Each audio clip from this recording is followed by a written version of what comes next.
Good evening, and thank you, Mahmoud, for inviting me to chair this session in replacing Dr. Jonathan Tubb from the British Museum, who was unable to come because of some certain circumstances.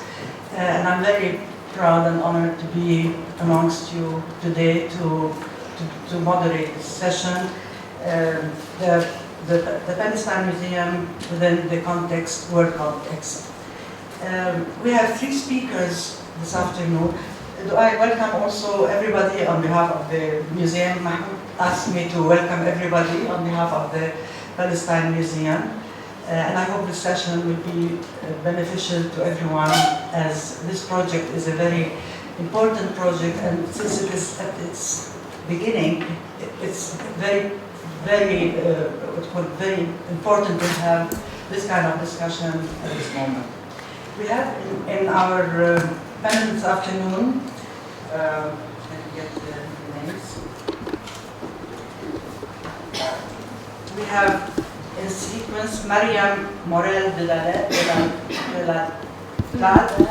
Dalle.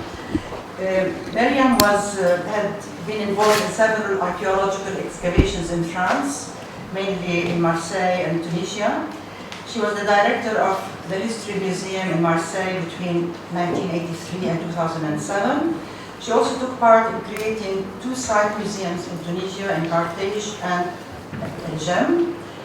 And she was associate professor of Senghor University in Alexandria, where she also directed the cultural department between 2007 and 2010.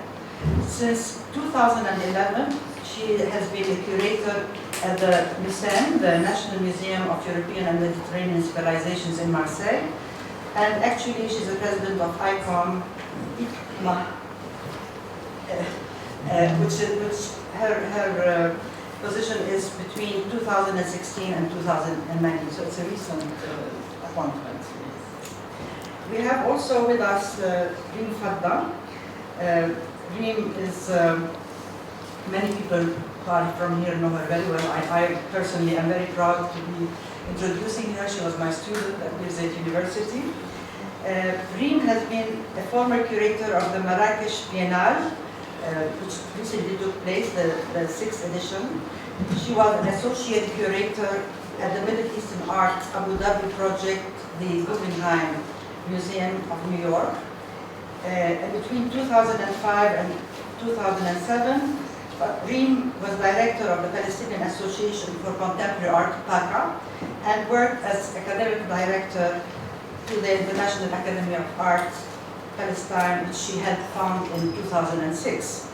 She co-curated and had been involved in many projects, such as liminal spaces, and as well as the Ramallah Syndrome, which was part of the Palestine Pair of Venice exhibition Biennale at the 53rd Venice Biennale in 2009, and she also co-curated the 3rd Ruwaq Biennale with Charles Esch in Ramallah.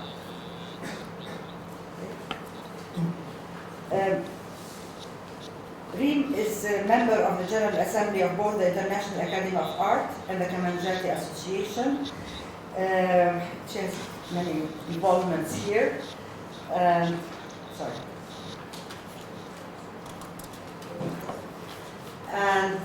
she was granted a Fulbright scholarship to pursue her PhD in art history and visual studies at Cornell University, where she is currently based, candidate.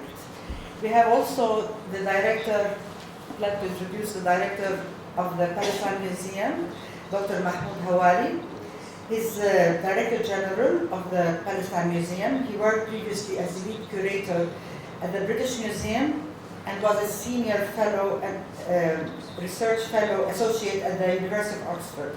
He taught at Birzeit University and at Quds University. His primary research interests are in Islamic archaeology and art and architecture of the Middle East, the history, archaeology, and cultural heritage of Palestine. He obtained his MA and PhD degrees from the University of London. He has widely published in his field, of specialization, including publishing 2 books. So I welcome you all, and before we start with the panelists, I would like to give a little brief introduction or brief, but I don't know why I'm speaking in English, because I had decided to speak in Arabic, and I will continue in Arabic, if you don't mind. You have a...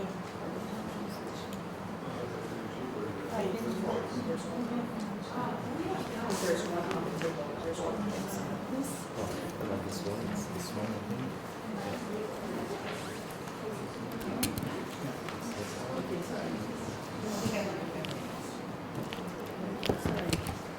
لابد انه كثير من الناس لاحظوا ظاهرة انتشار المتاحف في فلسطين في ال5 سنين الماضية، يعني صار في اهتمام كثير في انشاء متاحف، من متاحف ذات مواصفات متواضعة إلى متاحف لها صبغة متطورة جدا ولها أبعاد إقليمية أو عالمية حتى، ومنها المتحف الفلسطيني. وحاليا يوجد متحف آخر في الإنشاء، متحف كبير هو متحف ياسر عرفات، يوجد متحف محمود درويش، ومتاحف كثيرة منتشرة هنا وهناك. يعني مش كل المتاحف هي ذات نفس الأوصاف. هذه الهبة أنا بسميها هبة، لها أبعاد سياسية وعاطفية، خاصة في مواجهة ما أدى إليه الاحتلال، سنين من الاحتلال اللي خلالها سرقت كثير من موروثنا الثقافي والحضاري، وبالتالي كانت في محاولة لطمس الهوية القومية والثقافية في فلسطين. عندما نذكر كلمة متحف بالعربي غالبا هذا المفهوم يرتبط بكلمة تحفة، تحفة وهي الشيء القيم، الشيء الذي يوضع في مكان خاص لحفظه والاهتمام به وعرضه.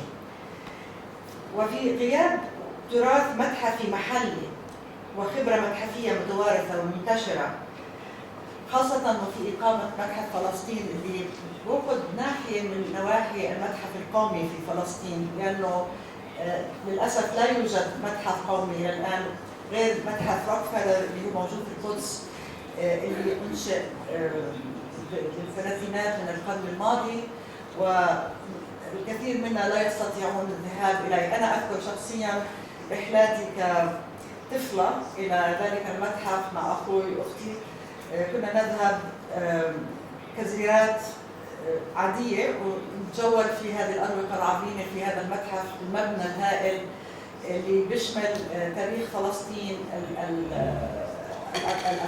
آثار فلسطين والمقتنيات القديمة التي نقبت عنها خلال القرن الماضي. متحف للأسف لا نستطيع الوصول إليه، وللأسف تم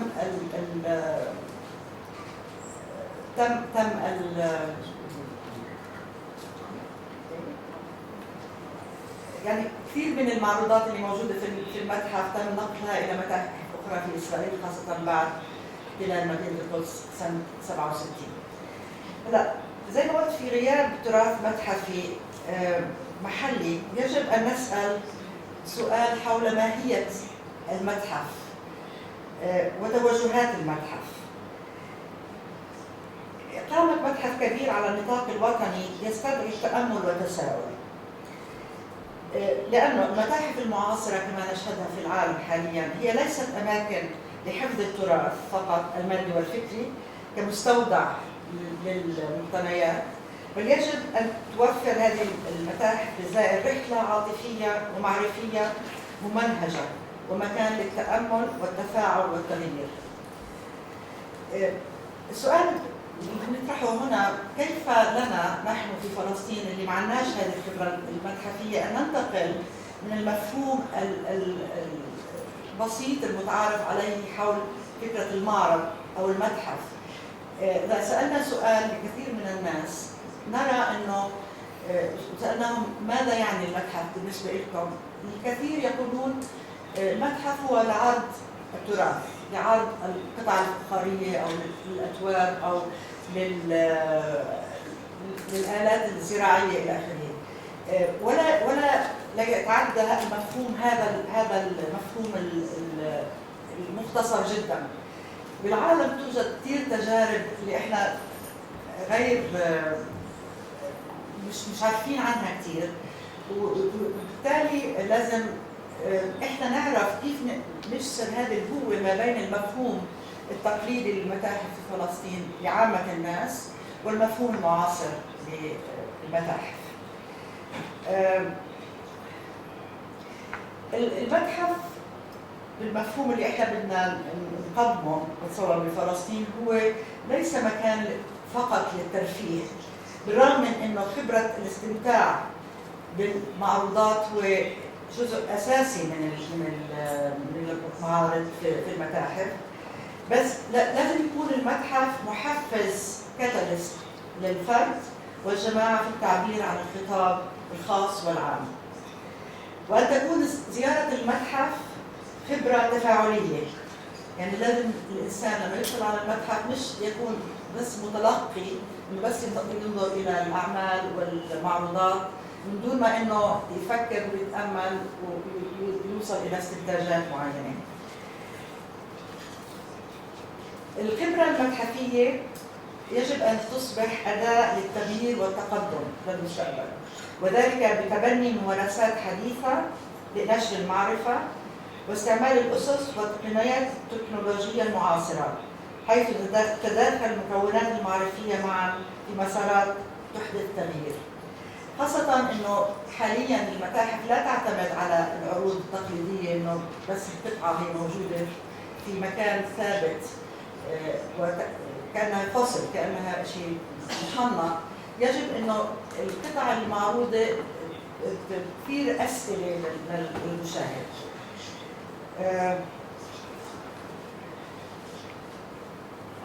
يجب تعزيز المناخ الثقافي والفني ضمن استراتيجيات تؤكد على التطور والتقدم نحو المستقبل، مع إبراز ودمج وإبراز المكونات الأساسية في الثقافة الماضية التي بحيث يكون التسلسل والتراكم أساسي في هذا النهج. أخيراً بحب أقول إنه المتاحف وإقامة المتاحف هي ليست فقط أن تثير الدهشة والواحد واو لما يدخل إلى المتحف، يعني إنه الناحية الجمالية هي مطلوبة والعرض مطلوب، ولكن يجب أن تكون المتاحف لها أهمية تثقيفية للمعروضات ومرتبطة بالتعلم والتطور. هذا هو المقدمة البسيطة اللي حبيت أقدمها. بحب أقدم مريم to speak about your thing. Myriame will speak about the museum for the 21st century.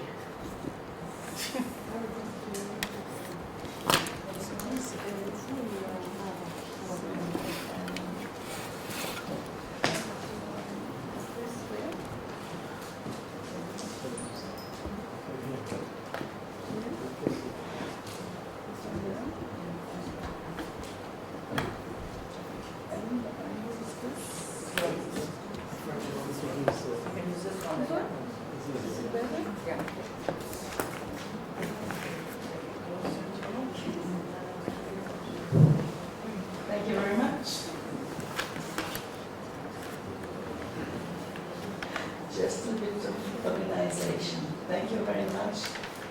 First of all, good afternoon, everybody. I wish first of all to thank Palestinian Museum in Myriame, Mahmoud. We met in Milan, a huge icon meeting this summer, and understood very quickly that we had many things to do together between our museums.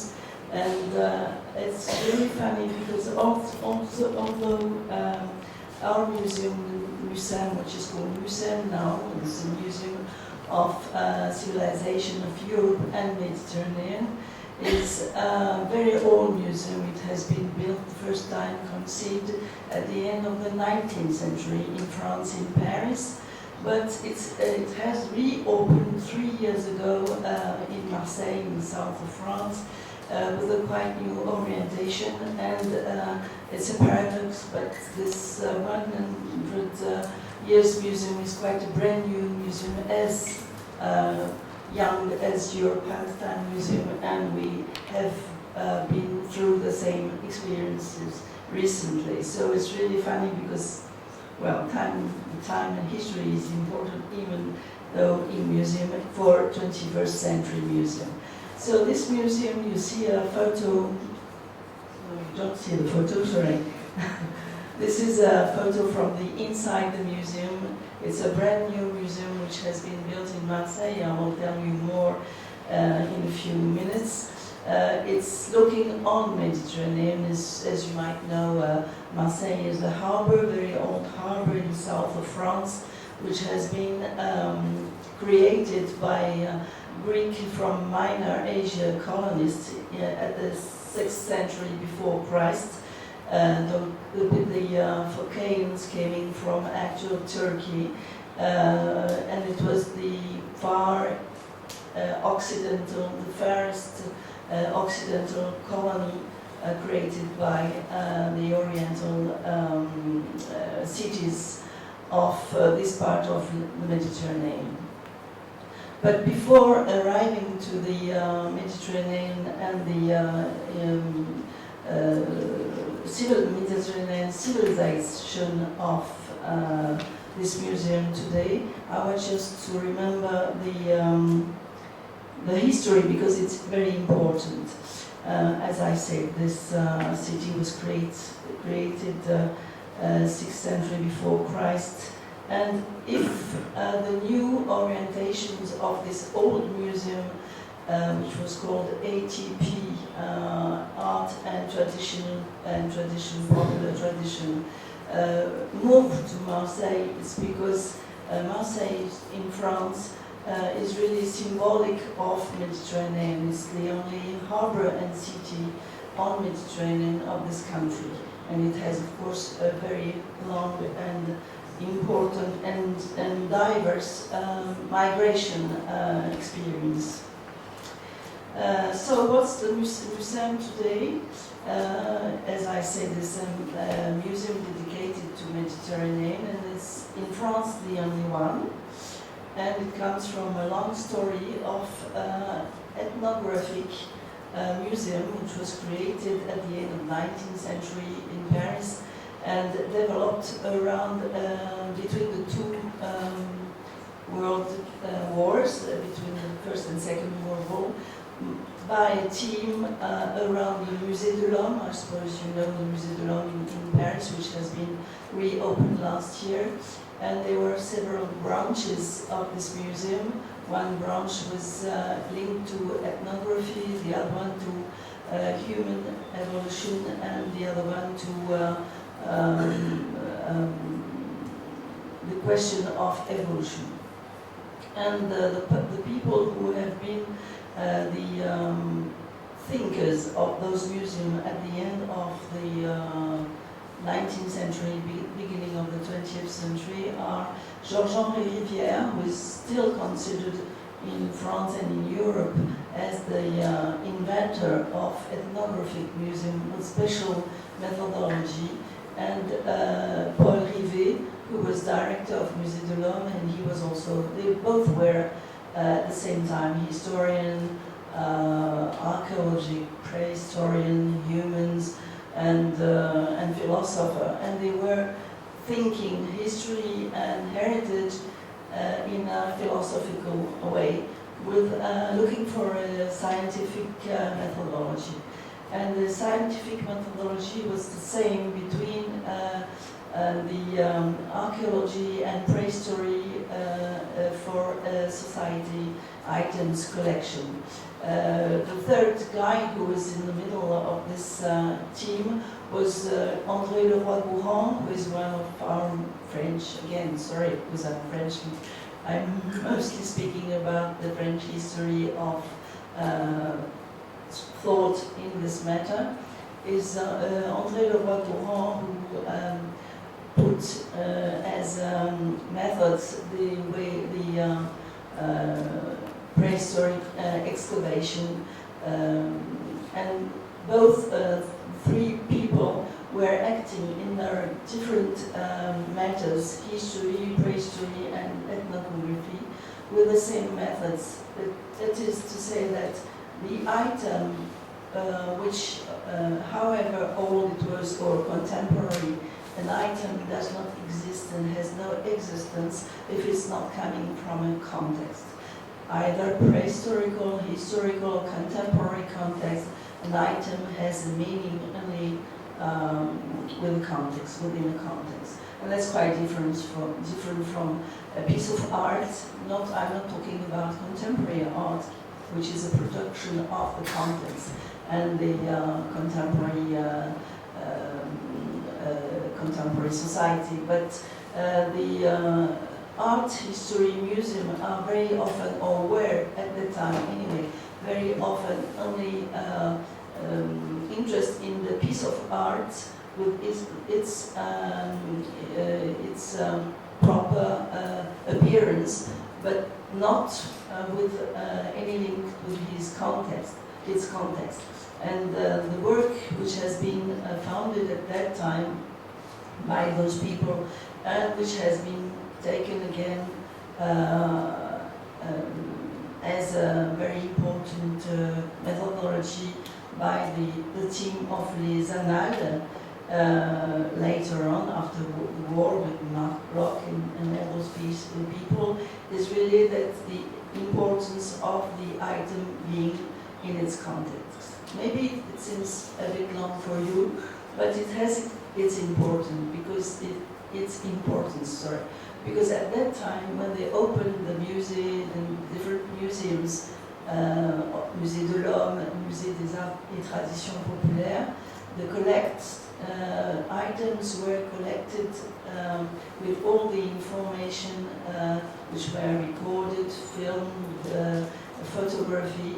That means that the objects was collected with all the information which was kept and which was given back to the public. So, for instance, at the beginning, this museum, Arts et Traditions Populaires, was mainly interested in French society of that time, and the French society of that time was a rural society. So they collected mainly the everyday life of peasants and people living in the rural fields, because 80% of the population was rural, which is totally the contrary now. We only have 20% of rural population. It might explain the fact that this former museum collapsed within 50 years. But before that, I just want to show you some example of this collected, which proceed to tell the stories of the people of the society from birth to death. Just everyday life and birth, for instance, you have collections of cradles, like you have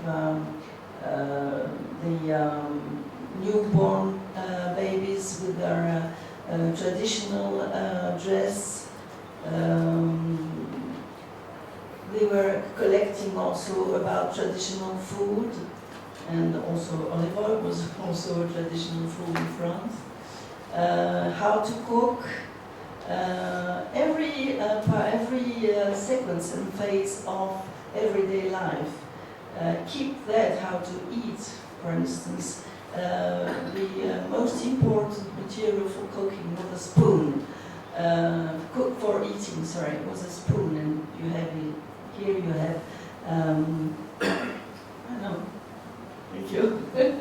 I'm wrong between the second, thank you. For instance, you have feast spoons, because the spoon was really the only thing you had when you would go away or change places or maybe in your coffin you would have your proper spoon, which is very useful for everything mainly, and very often you would have your initials on the spoon. For instance, for the sailors, they would go out away with just their spoon. So that's a very, because of course at the time we were mainly eating soups, thick soup, things like that, like shorba, etc. So as the main tool. So there are huge, hundreds of spoons in this collection. Of course, collecting also the manifestation of religion and prayer. As we are in France, there are many, mainly Catholic and Christians items like the chapelet and the holy books and things like that. So this was the state of the collection around the years 1980, and we could count more than 1 million items about rural French society. And when these collections, which were very well exhibited, began to be just there without any public, because around the years 16 or 18, people in France, society has changed a lot. And since after the Second World War and the Industrial Revolution, people were no longer interested in rural life, and they did not know anything about rural life. They just even had maybe a grandmother somewhere in the country, they would never go. It was an odd life. There was no electricity, no engine, and people were fed up of, and it was very cold, and nothing was comfortable, and people were living in cities, in the urban environment. So they were not interested at all at that kind of museum, and the frequency felt, and they had, I was not there at that time, they had a maximum of 30,000 visitors a year, which is nothing for a Parisian museum, for instance. So the Ministry of Culture decided to close the museum and to cancel all that, and maybe change or not change anything. But of course the intellectuals were really upset, not because of the closing of the museum, but because of the problem of the non-existence of a society museum. And they realized at that time that they had stopped collecting things after the huge collections of Georges-Henri Rivière, which were only rural, and they had totally missed the coping, the change of society. And society had begun urban and industrial, and they had stopped collecting anything. So it was a really world of the past, and they didn't go on collecting for the contemporary society of the years 1980, which was a huge mistake of the teams, but it was a reality, and they really, it was a question of mind and intellectual evolution. They didn't think that they had to go on collecting the society as it was evolving. But it took some years before realizing that, and some years had passed before the Ministry of Culture decided to maybe reopen a new society museum, but with new collections reoriented on contemporary society and maybe something else, maybe the world, not the French rural society, but the society within the world, because the world had enlarged, of course. So after this long crisis, the museum team decided to move and to rewrite a new, what we call this cultural and scientific project, which is now compulsory to open a new museum. We have to produce a scientific and a cultural project for the museum and explain the purpose and the collection we're going to either collect or buy or borrow, etc. And the museum team began to collect contemporary society items, and mainly urban items linked to the youth, because the feeling was that the museum was, the old collections were linked to old people, like the grandparents, and that the new collection should be linked to the grandchildren, so the young of the cities and the young of the 20th century society. So they began to collect urban development and practice of the young people, namely graph, tag, skateboard, and all those kind of new phase of the society. So that was something totally different, which was not, of course, we are not used with that. And other museums make inside command. There were no other museums in France neither who had thought of this readaptation of society museum. Then, okay, it was decided to collect and begin to collect new collections, to do what, and to do what, for whom, where. So there were different projects. The fact was that it was necessary, after different audits and analysis, it was necessary to close the Paris site, because the Paris site was linked to the rural and the old museum, so we had to cancel that and to build a brand new museum somewhere else, and preferably not in Paris, just to renew the landscape of the museum, because we were in a decentralization politics, and France tries desperately to decentralize, but doesn't happen, because France is the most centralized country I know in the world. But they are full of good intentions, and after different places, the ministry decided it was going to be in Marseille, for local political reasons, because the president of the time, who was Sarkozy, was friend of the mayor of the town, etc. So, very often the decisions are taken for political reasons, but we have to find also money, so politics is all right, we found money, they found money, and they decided to build a brand new museum in Marseille with 4 actors, the state, the town, city town, the region and the development, and each of one paid a quarter of the building. That's for the building only. Yes, I'm going to rush. Okay, so the building was built in 3 places. The decision was to make a society museum oriented to Mediterranean, because that was the main thing. We were on the sea, on Mediterranean, and the world is Mediterranean. Our world was Mediterranean. So you have the 2 main places, the square building, the small square building on your left is the brand new museum, which opened without any collection at the first time, as you did, so it's perfect. First of all, the place.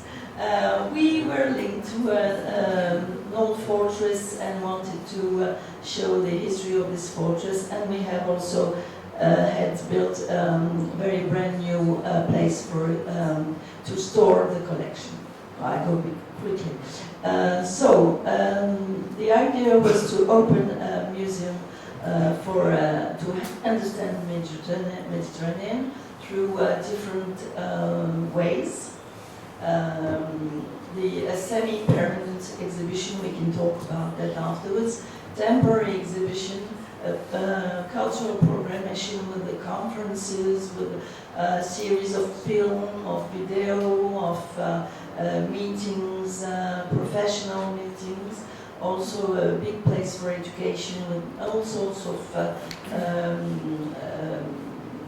programs for young and less young people, with the parcours visits for special groups, small, also people blind and deaf, etc. All the categories definitely, of course, by the now ICOM and all the international instance of museum, and in international policy with all the museum in Mediterranean, all the main museums in Mediterranean, to different exchanges through monitoring, through training, through exchange exhibition, to building exhibition, to have a joint program, and we really wish and probably will find really the link to do something with the National Palestine Museum.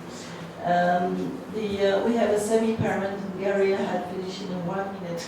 Semi-permanent gallery which treated agriculture, 4 topics which have been identified as representative of Mediterranean civilization, but semi-permanent means we're going to change, so we have that for the 3 first years, and we're going to end it at the end of this year and change for another one. But actually we have agriculture, monotheism, citizenships, and sea travel, because we find agriculture is the same through Mediterranean. Here we have water wheel came from Egypt, which is now that's in Fayoum, and that's now in our museum in the middle, like a major masterpiece. We can talk about water around Mediterranean. We talk about monotheisms, which are shared by the 3 religions in Mediterranean and around Jerusalem. That's one of the themes we treat.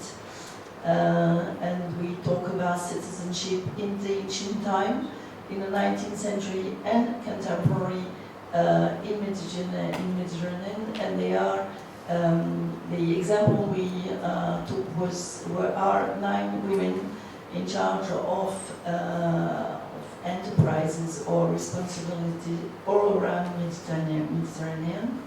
And the last part is about the way to go away, how to go away, the voyages with scientific cards and instruments, and the main thing is the temporary exhibition, one of which we had we made at the end of long doctoral, postdoctoral. I have finished, yes, because we probably we have this exhibition who is actually going to be open in Tunis, and that's an exhibition which can be shared by many countries in Mediterranean, because it was one of the topics we can share. So we can speak after more about that. Thank you. Sorry. Okay. Sorry. I'm sure, Myriame, there would have been many more interesting things to know about the museum. I personally went and visited last summer. I only saw a small 1 or 2 exhibitions, and I didn't see all the wonderful things on display in the museum. What's interesting also is what you mentioned about the choices that museums make in making their collections. I mean, the dilemma and the discrepancy between the rural and urban contents of their collections is very interesting. I wonder if at the later stage you might be able to address the question of migration and immigration and its impact on the decisions of the exhibitions and the programmization at the museum. Yes. Later on? Yes, later on. Yes. Now, I'd like to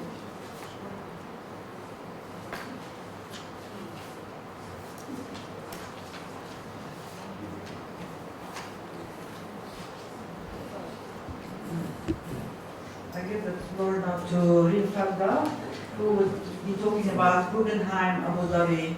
She was recently, she has been with them for the last 7 years.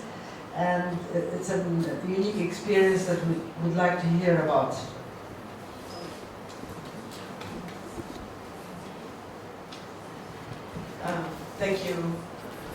Thank you all for this invitation. Thank you for the Palestinian Museum to actually give me this invitation to come here and speak about my work for the past 7 years and this actual journey. I have a very long presentation, but it's mostly visuals. I just recently finished working with the Guggenheim Abu Dhabi, and it's been nearly 7 years in total. So this, let's say this presentation is going to be more of a reflection. I hope you don't see it as a, it's not a, I don't represent the institution anymore, so I'm not speaking on their behalf in any kind of way. I don't know what they're up to anymore, so don't ask me such questions. You can be critical. I can be as critical as I want, thank God. So that's a good relief. I just want to also give a little bit of a history from what I know in terms of the context, so that maybe this can become a beneficial discussion for the Palestinian Museum in its formation and its development. The Guggenheim Abu Dhabi project is done in collaboration with the Solomon R. Guggenheim Foundation, and it's always very interesting. People always ask the question, so why the Solomon R. Guggenheim Foundation, or the Guggenheim Museum from New York is coming to build a museum in Abu Dhabi? And really the history of the Solomon R. Guggenheim is one that has found itself being global, or with multiple museums and sites in the world since its formation. And Solomon R. Guggenheim Foundation was founded by Frank Lloyd Wright and opened its doors in 1959 with absolutely crazy architecture. The rotunda, as we know it now, it's very iconic.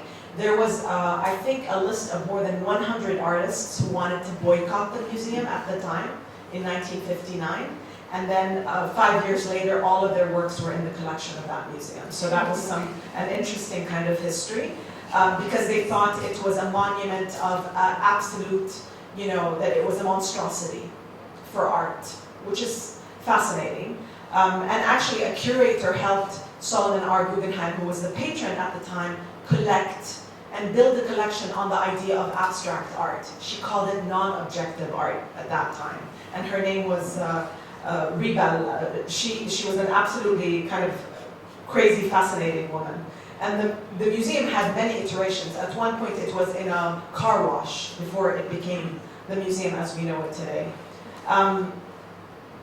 Peggy Guggenheim, who was the niece of Solomon R. Guggenheim, was also a collector, but she was based in Venice. And she had a villa in Venice. And she showed her art in her own private collection in Venice. Upon her death in the 1980s, she decided to bequeath her collection to the Solomon R. Guggenheim Foundation. Suddenly, the Guggenheim in 1980 found itself with another museum elsewhere in the world. So it's no longer just in New York, but it found itself also in Europe. And this is how this kind of immediate kind of connection happened, where there became multiple sites in the world, in the Western world at least. Then the idea of Bilbao came about, which was the opening of a Guggenheim Foundation, a Guggenheim Museum in Bilbao. This is the brainchild of the director, Thomas Krenz, and he really pioneered this idea. So he thought, here we are, we have a museum in Venice, we have a museum in New York, we have to deal with this kind of logic of growing across the Atlantic. What if we were going to give that same information and knowledge on museum building, and with a legacy that architecture, that crazy architecture that is the iconic museum in New York, give it back to somewhere else in Europe where it's needed. Bilbao was a port city that was absolutely in abysmal economic conditions. After the building of Guggenheim Bilbao, they now receive nearly 1.5 million visitors per year of tourists. They have completely revamped the complete economy of that city. So that was something it became revolutionary, and this became what was known with star architecture across the world. And basically, this is the same idea. I'm just going to show you a few images from various artistic kind of interventions within New York itself. This is a performance piece by Marina Abramovich in the middle of the Rotunda. This is a Kandinsky show, obviously very formal kind of painting within the Rotunda itself. This is Louise Bourgeois hanging from the top of the ceiling and with a major sculpture.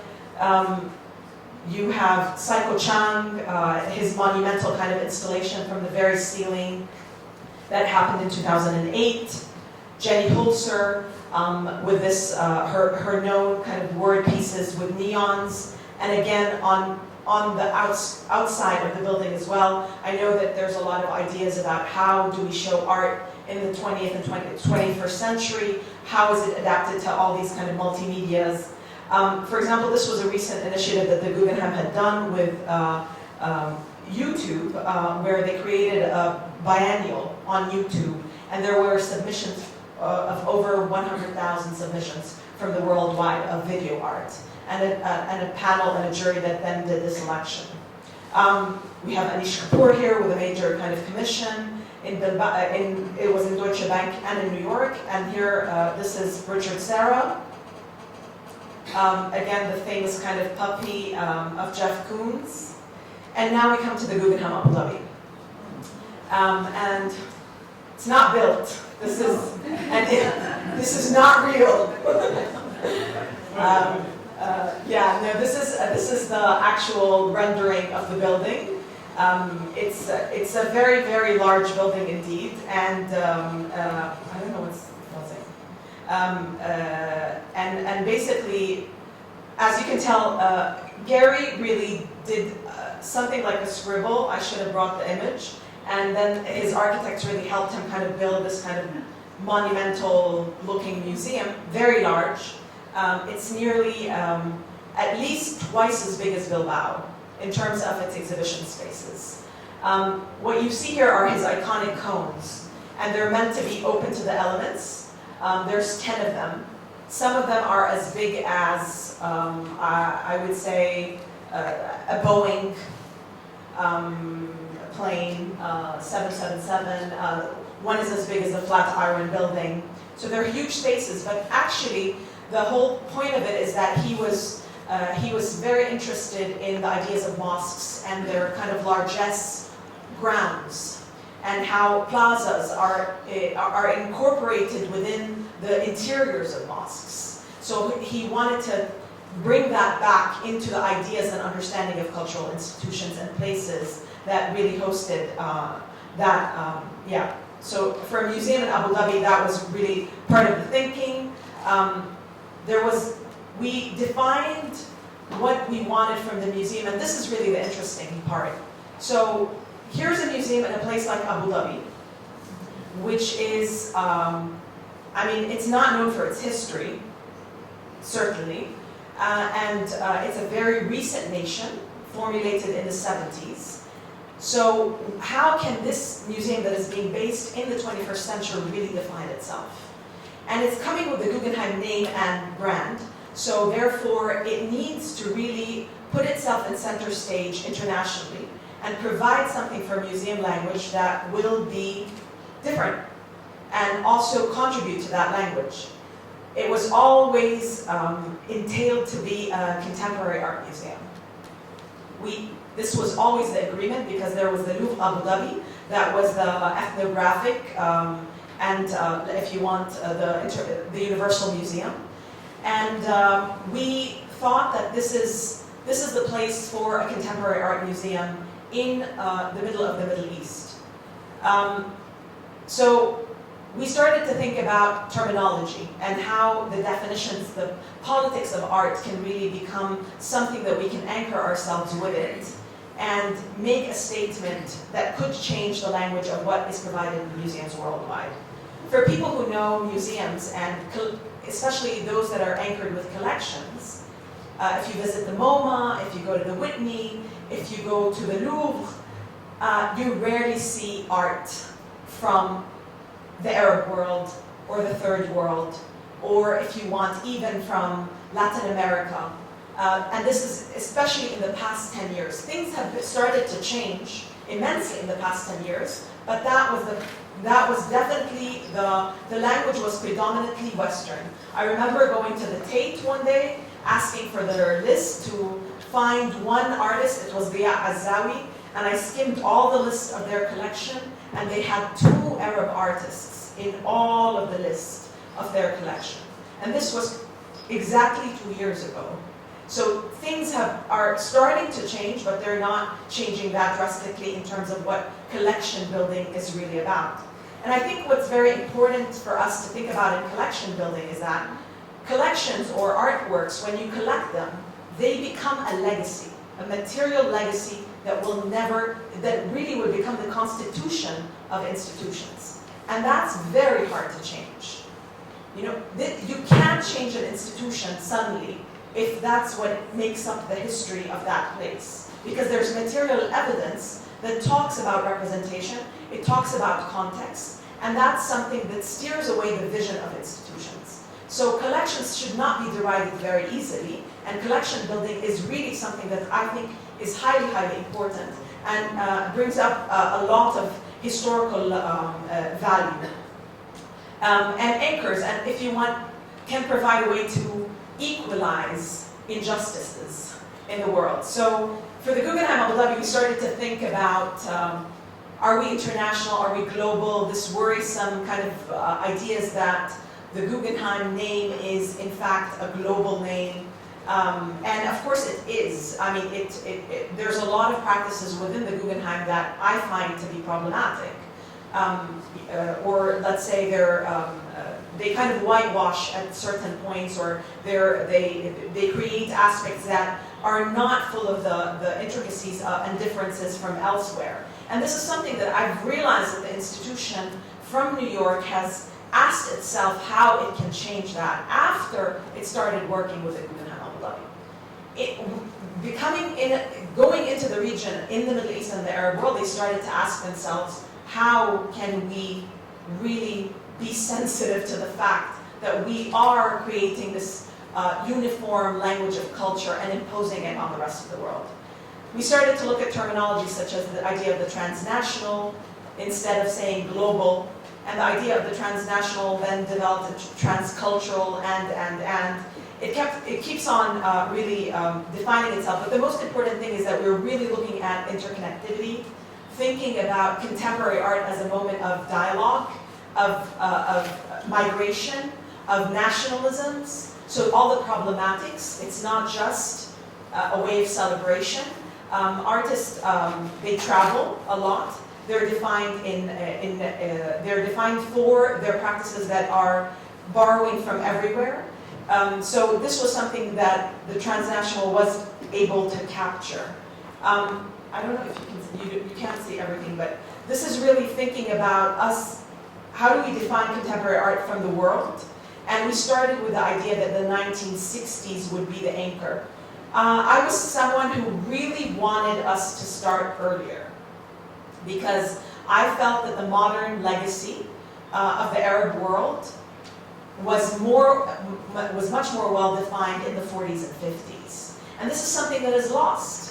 And this is something for a lot of museums in the future to think about, Palestinian Museum be it, or anywhere else in the Arab world. There is an amazing and emancipatory language in the 40s and 50s of art that was post-colonial, that was thinking about ideas of the revolutionary, definitions of nationalism, and became subsidiary after, if you want, the development of nations. They really put that legacy of modernism aside in favor of a much more developmental, if you want, material modernism.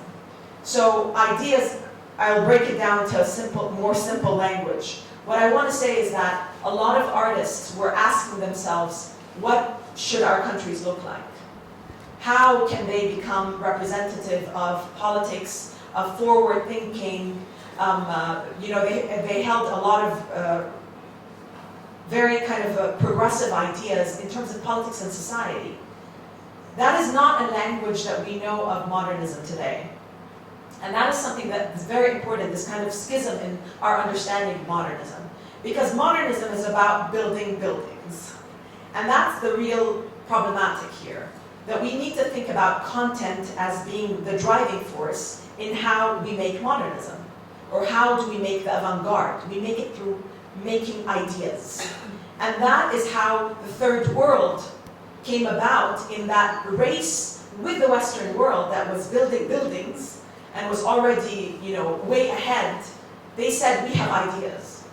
We have post-colonial ideas. We are coming from this, we're coming from a legacy of understanding that is very different, and we can add to that language, and we can add to the language of art in that aspect. And I think that level in the 40s and 50s unfortunately became that era, that thinking, that legacy has become subsidiary, and this is an unfortunate thing.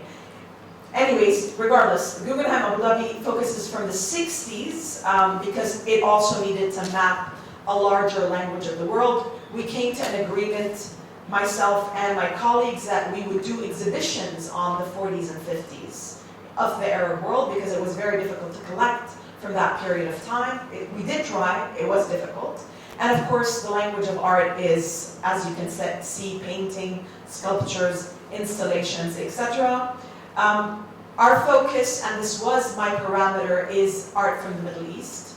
And the language has changed. We are no longer using, as the title is, it's gone from above, but we're starting to, we started with the terminology of saying West Asia, North Africa, and South Asia. And we're starting to use the terminology of West Asia instead of Middle East, because it was a moment to say decolonization of terms as well. Why refer to the Middle East in the derogatory colonized terminology? It's about time that we refer to it in its proper geographical parameters, West Asia.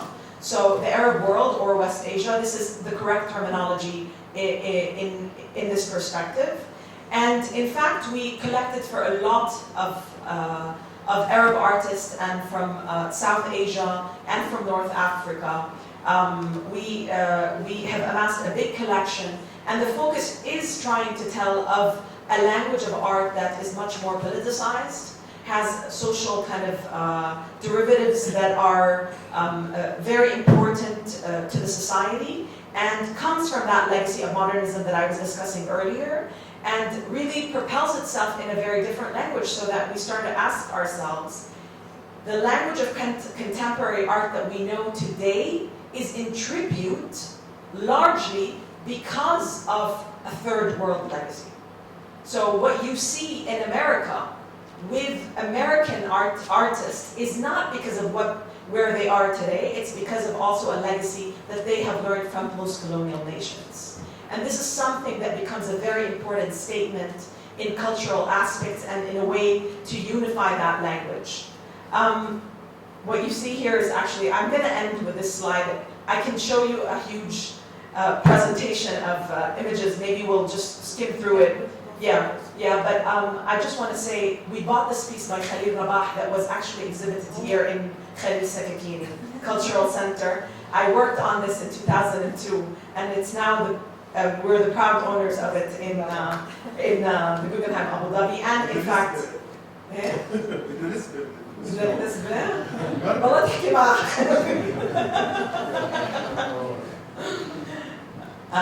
anyways, I'm just going to go through the collection very quickly. There are several narratives for the collection.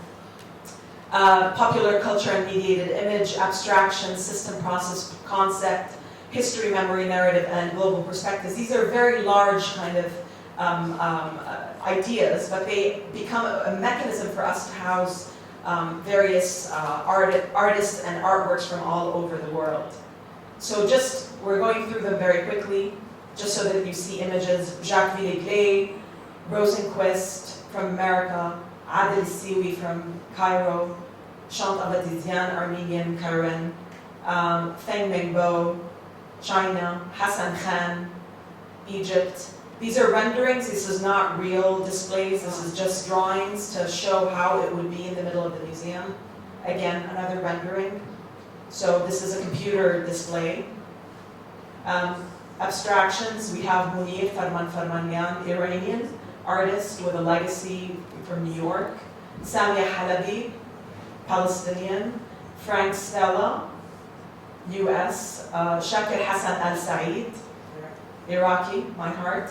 Montanaga, this is a group of artists, Murakami, Saburo, and Matsutani, that were known as Gutai in Japan. Again, you have renderings that show, not all of this is in the collection, but it's just displays. Systems process concept, Autopina, and by the way, this is not the entire collection. This is only a selection. We've amassed nearly 300 works for more than 100 artists, as far as I remember. No, not just worldwide. Hassan Sharif, we've collected a huge number of works, 63 works in total. Unfortunately, with his recent passing, it resonates a lot. Hassan Sharif is Emirati. Heinz Mack, Angela Bullock from Canada. Rashid Qureshi, The Path of Roses. Khalil Rabah. Hamad Kazem, Emirati. Abdullah Saadi from the Emirates. Gabriel Orozco from Mexico, The Stones. Again, more renderings. History, Memory, Narrative. You have more Chinese artists, and Ella Natsui, the beautiful Earth Skin. Marwan Ishmawi from Lebanon. Subud Gupta, India. Monika Sosnowska from Poland.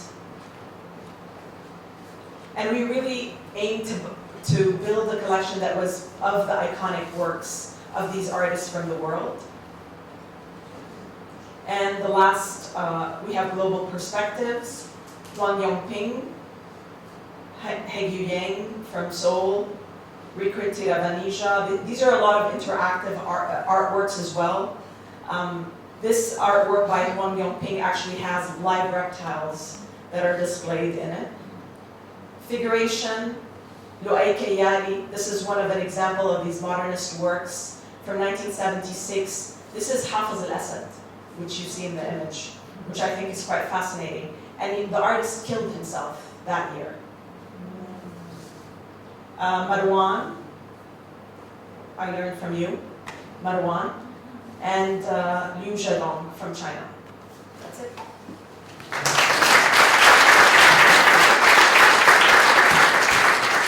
Thank you so much, Reem, for this fascinating overview of the Guggenheim Abu Dhabi and how it was conceived and it's being conceived. More importantly is the challenge that you have faced to decide what collections you want to have in that collection. I think this would be a challenge for the Palestinian Museum as well. For Palestinian Museum, what are the representations that you want to have in the museum? I would like to see the Palestinian Museum becoming like the Bilbao Museum, which has affected the economy of the country, and everybody was attracted to it. Exactly. I mean, that's one thing I wanted to say. For example, the kind of nature of the Guggenheim was about architecture and art, and it became the driving force of it, which is fascinating. And now that I see that, for example, the land, the architecture of the museum has a very particular resonance, maybe that's something that from its own nature kind of steers it into going forward. Yes, I hope, well, we're looking forward to what Mahmoud has to say about the Palestinian Museum, and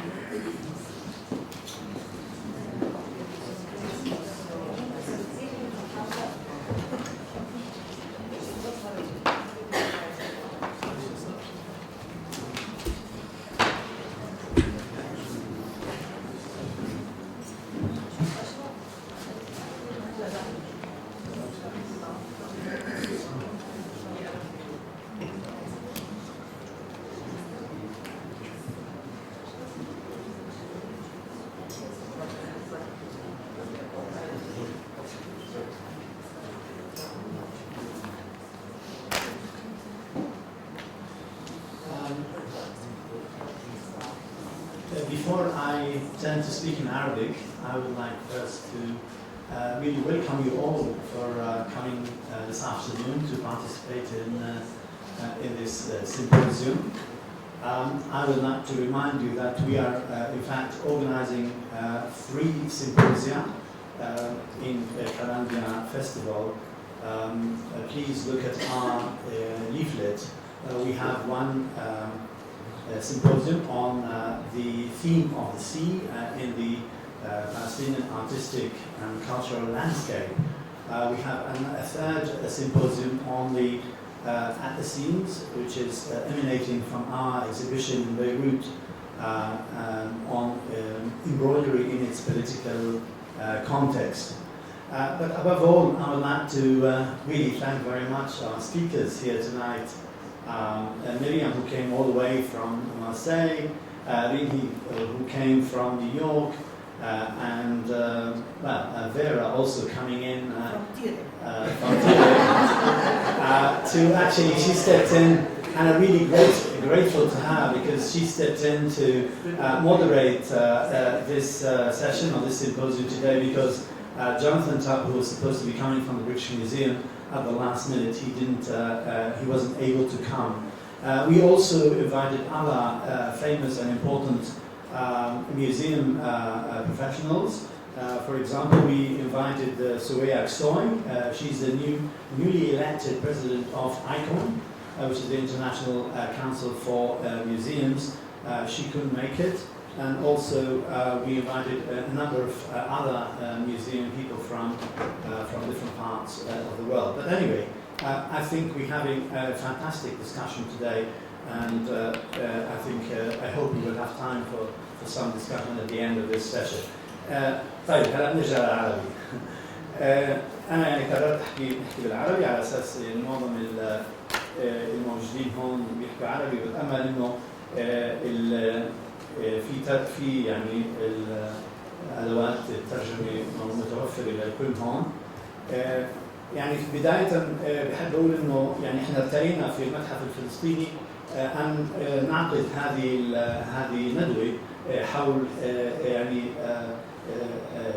المتحف الفلسطيني في السياق العالمي على ضوء دور المتاحف عالميا في مطلع القرن ال21، لان هذا موضوع كثير بيهمنا، لأنه إحنا متحفنا نرتقي أنه هذا المتحف سوف يعكس يعني يستخلص تجارب المتاحف على الصعيد العالمي، لأنه إحنا ما راح نحاول يعني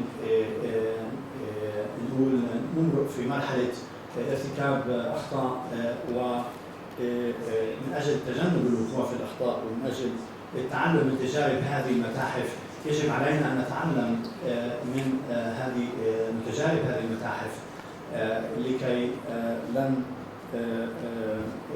نقع في مقولة إنه إحنا نريد أن نخترع العجلة من جديد.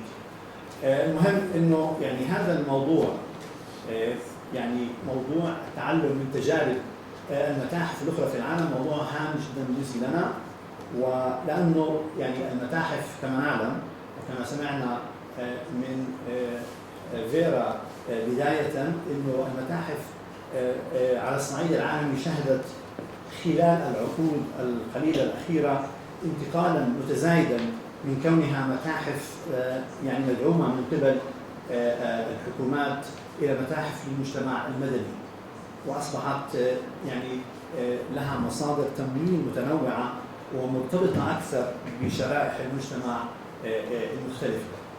فهذا التغيير هو بالأساس لم يكن تغييرا اختياريا بقدر ما هو ناتج عن وضع تقلصت فيه المساعدات والمساهمات الحكومية في تمويل المتاحف.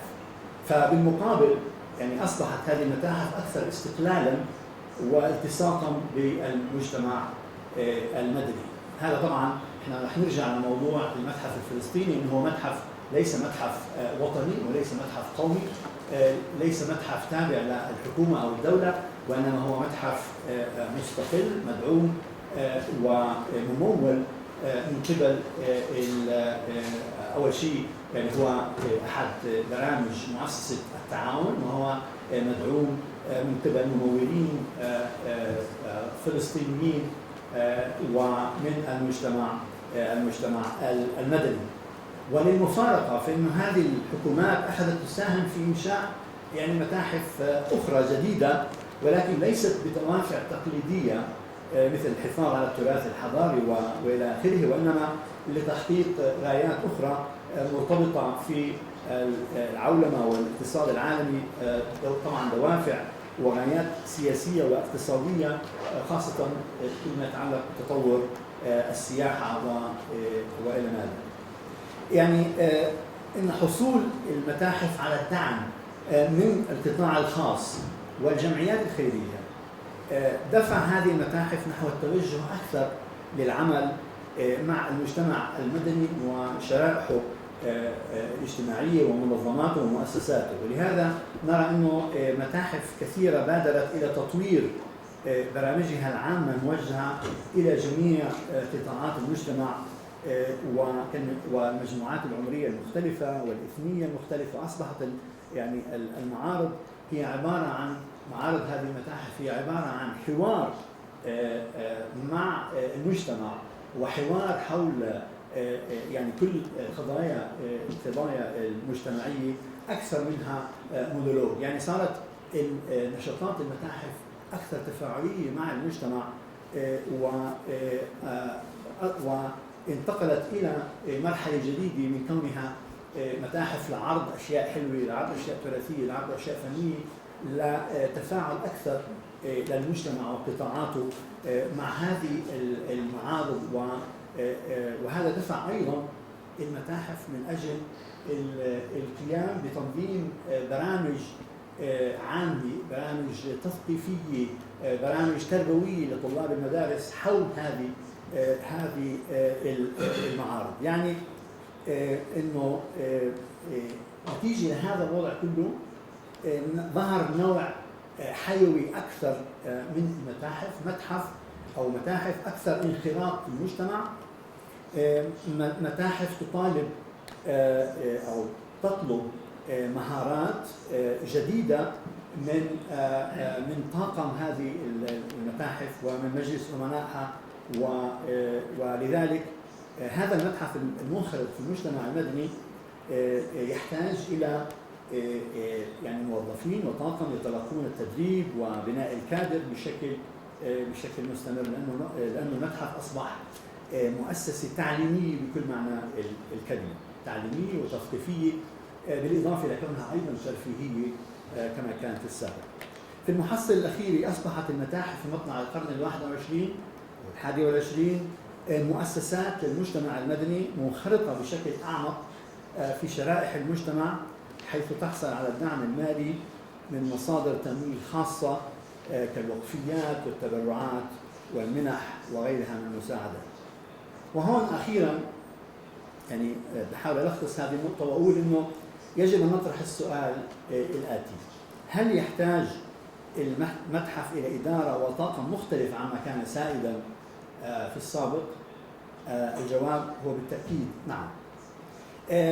لذلك أنا يعني هذه المقدمة أردت إنه تكون يعني كبداية لحديثي عن المتحف الفلسطيني، وكبداية إنه نقول إنه إحنا كمتحف فلسطيني لم نقوم باختراع العجلة كما حكيت سابقا. سوف نعتمد ونتعلم من تجارب متاحف أخرى خاضت تجارب هامة جدا ووقعت في أخطاء.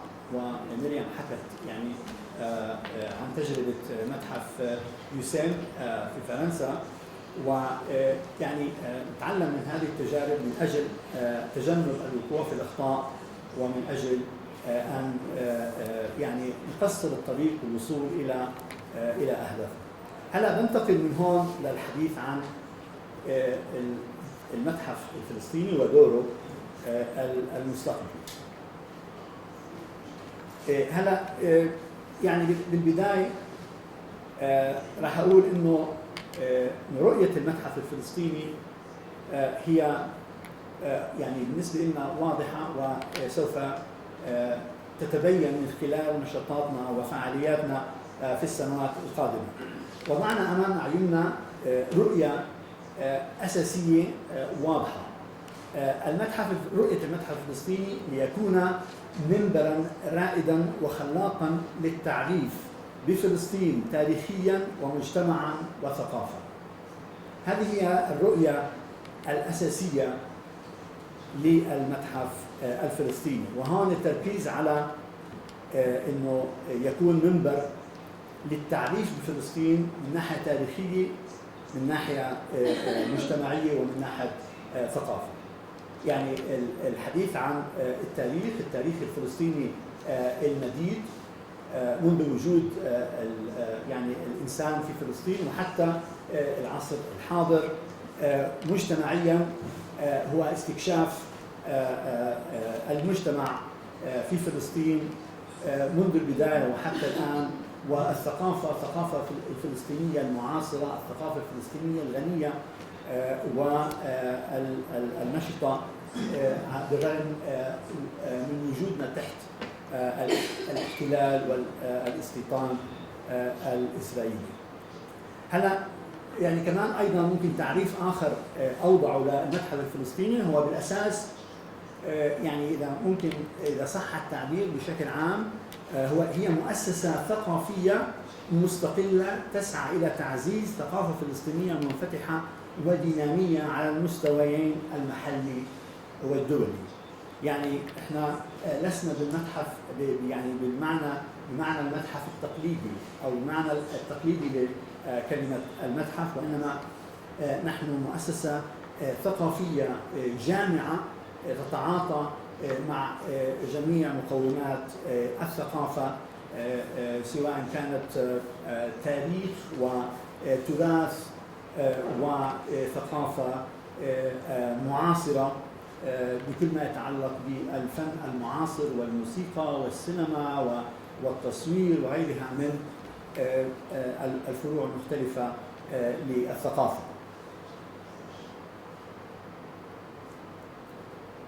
هلا كم يعني كلمة حول ما هي أهداف المتحف الفلسطيني. يعني ممكن أتحدث عن عديد من الأهداف، ولكن بحاول ألخصهم بثلاث أهداف. أول شيء المساهمة في إنتاج روايات عن تاريخ فلسطين ومجتمعها وثقافتها من منظور جديد، يعني من منظور حديث مفهوم، وبيتم يعني إعطائه بطريقة واضحة للجمهور المستهدف لهذا المتحف، سواء كان جمهور فلسطيني محلي أو جمهور عالمي. الهدف الثاني هو توفير حاضنة للمشاريع الإبداعية والأبحاث المبتكرة والبرامج التعليمية. يعني بالأساس هو فتح هذا المتحف ليكون مكان يحتضن ويعني يساهم في هذه الحركة الإبداعية في فلسطين، ويشارك أيضا في إجراء أبحاث بطريقة مبتكرة عن تاريخ ومجتمع وثقافة فلسطين، وأيضا القيام بتنظيم برامج تعليمية لتثقيف طلاب المدارس وأيضا الكبار. والهدف الثالث هو تعزيز الهوية الوطنية الفلسطينية الجامعة. هذا طبعا على ضوء يعني وضع التشتيت للشعب الفلسطيني. يعني نرتقي انه هذا المتحف سوف يقوم بتعزيز هذه الهوية ل يعني تجمعات الشعب الفلسطيني، سواء كانت في فلسطين التاريخية أم في الشتات. من هون بحب يعني أن أطلع شوي أكثر عن طرق ومناهج المتحف الفلسطيني، ولكن قبل ذلك راح أعطيكم جولة قصيرة عن المتحف الفلسطيني. شوية صور. طبعا يعني هذه الصورة يعني هي المتحف الفلسطيني من الخارج، من المسرح المفتوح. والمتحف طبعا مثل ما معظمكم تعرفوا انه تم انشاؤه وافتتاحه في 18 ايار هذا العام، وقام بتصميم هذا المتحف شركه معماريه هينيغن بينج، لشركه ايرلنديه صينيه قامت بتصميم هذا المتحف. هذا التصميم الذي يستند الى المشهد الفلسطيني التقليدي من السلاسل، وهو عباره عن يعني عن تحفه معماريه حديثه في اعلى سلاسل التقليديه الزراعيه لفلسطين التاريخيه. هلا هذا المبنى تم تصميمه بحيث يكون مبنى اخضر او صديق للبيئه، فيه يتم يعني مراعاة كل ما يتعلق بالاستدامة البيئية من توفير للطاقة وتدوير النفايات، طبعا مع استخدام الطاقة الشمسية وجمع المياه الأمطار على السطح. و يعني هلا هذا المبنى اللي هو يعني مبنى حاصل على الشهادة الفضية الليد سيرتيفيكت، بكونه يعني أول مبنى أخضر في فلسطين. وطبعا هون في الصورة هذه هي صورة الكافيتيريا أو المطعم في خارج المتحف. ومن المفترض أن يكون المتحف ب يعني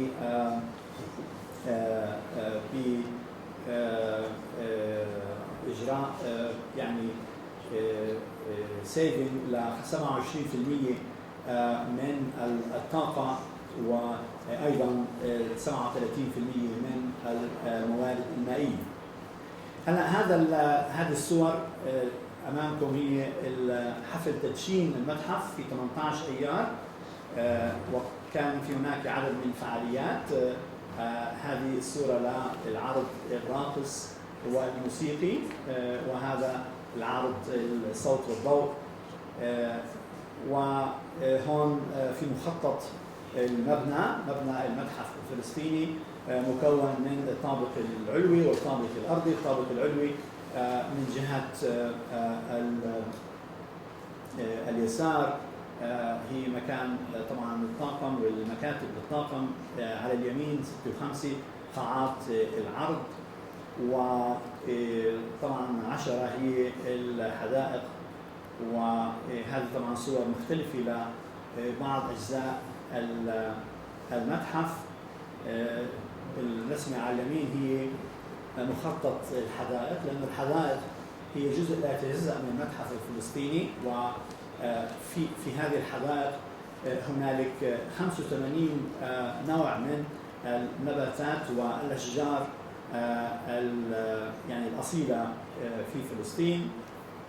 وبالأساس يعني الحدائق هي جزء مثل ما حكيت من مجموعات المتحف الفلسطيني، لأنه هي سوف تشكل أيضا مصدر من مصادر التثقيف والتربية في المتحف، خاصة بالنسبة لطلاب المدارس. هذا هو المدخل الرئيسي للمتحف وقاعة العرض الكبرى، وهذه قاعة أو غرفة المجموعات المعدة فيها يعني نقول أحدث الوسائل للحفاظ على المجموعات، سواء كانت مجموعات فنية للفن المعاصر أو سواء كانت مجموعات تراثية وأثرية. وفيها طبعا مراعاة كل يعني قواعد الحفاظ على المقتنيات. غرفة للاجتماعات وهذه الحدائق كمان مرة، والمسرح الخارجي. وهون يعني برجع بحكي انه يعني قصة رؤية المتحف كمان مرة المكتوب على هذه الصورة ليكون منبر رائد وخلاق للتعريف بفلسطين تاريخيا من مجتمع وثقافة. يعني هذا مهم جدا، يعني طرح رؤية المتحف في جملة واحدة على أساس الناس تفهمها بشكل واضح. هذا بذكرني في المتحف البريطاني وين كنت أشتغل، إنه كان يعتبر نفسه يعني يعطي نفسه الرؤية كمان مكون من عدة كلمات. Museum of the world for the world، يعني متحف عالمي لا العالم.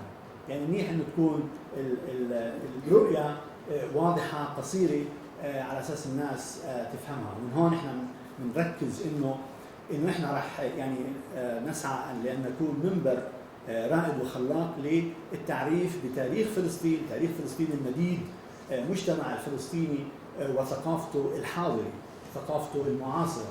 فبالتالي هذا طبعا يعني راح يعكس أهداف المتحف، راح يعكس نشاطات وفعاليات المتحف، راح يعكس شو راح يساوي المتحف في السنوات القادمة. هلا من نحن أيضا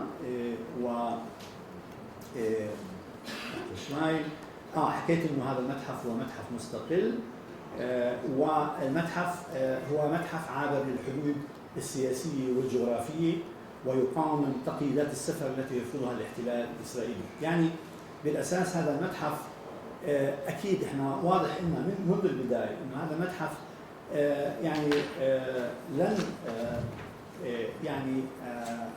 لن يقوم بزيارة هذا المتحف جميع الفلسطينيين.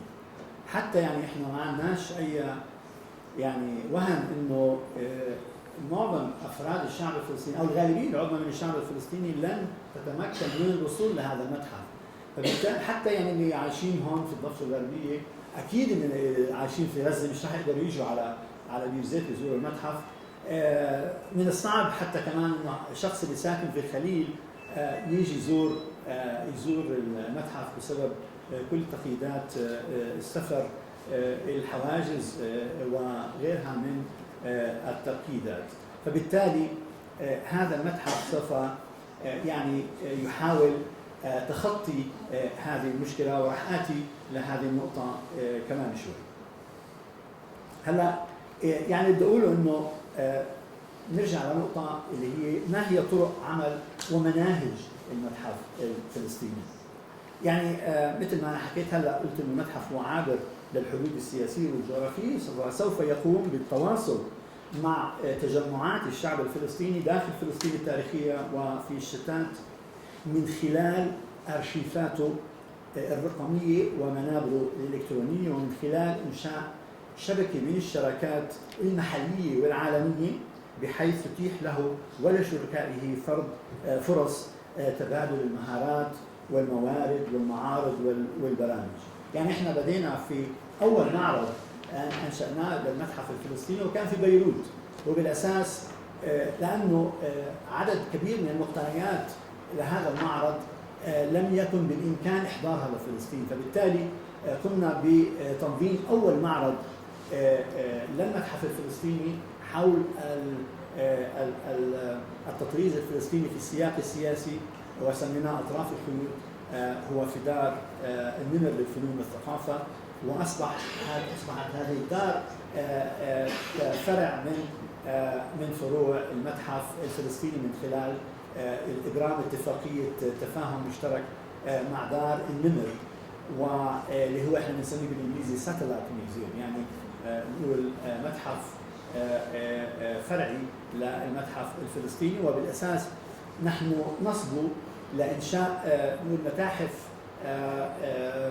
نقول فرعيه او فروع اذا صح التعبير، نقول فروع للمتحف الفلسطيني في اماكن تواجد الشعب الفلسطيني، سواء كانت في فلسطين التاريخيه، ممكن في بيت لحم، ممكن في الخليل، ممكن في حيفا، انه نعمل نتعاقد مع مؤسسي مع متحف اللي يكون لنا كشريك من اجل يعني انشاء وتنظيم نشاطات وفعاليات ومعارض في هذه المؤسسات وهذه المتاحف. هلا الناحيه الثانيه كمان بحكي عنها هي قضيه المجموعات. يعني ميريام حكت وبعدين كمان ريم حكت عن موضوع المجموعات، وبالتالي احنا حاليا موجودين في مرحله يعني وضع سياسي تجاه يعني المجموعات والمقتنيات، ولكن في امامنا امور واضحه بالنسبه لهذا الموضوع، انه يعني سوف يقوم المتحف الفلسطيني باقتناء مجموعات تراثيه وفنيه تخدم يعني رؤيته ومهماته، وايضا هذه المجموعات هي مجموعات مهدده من اجل الحفاظ عليها ومن الزوال او التشتت. وخلينا نقول هيك، ف يعني المتحف الفلسطيني اليوم يعني يعمل على عدة مشاريع وعدة معارض، وسوف ينظم عدد من المعارض المؤقتة والمتنقلة. ولكن يعني بداية بحب أقول إنه قبل ما بدينا نشتغل على معارض وبرامج في المتحف، قمنا بالبدء بمشاريع بحثية، مشاريع لجمع التراث الفلسطيني ومشاريع لجمع الوثائق الفلسطينية. أول مشروع بدأنا نشتغل عليه هو مشروع الأرشيف الرقمي، وهو مشروع سوف يقوم بتجميع كل ما يتعلق بالتاريخ الفلسطيني المعاصر منذ منتصف القرن التاسع عشر وحتى الفترة الراهنة، وسوف يقوم بوضع هذه الوثائق سواء كانت صور أو أفلام وثائقية أو مستندات أو أي وثائق أخرى، سوف يتم ترقيمها يعني ديجيتايزنج كل هذه الوثائق، وسوف يتم وضعها على منبر إلكتروني، وسوف يكون هذا المنبر يعني الويب سايت أو البورتال سوف يكون مفتوح أو متاح أمام الباحثين وأمام الجمهور الواسع.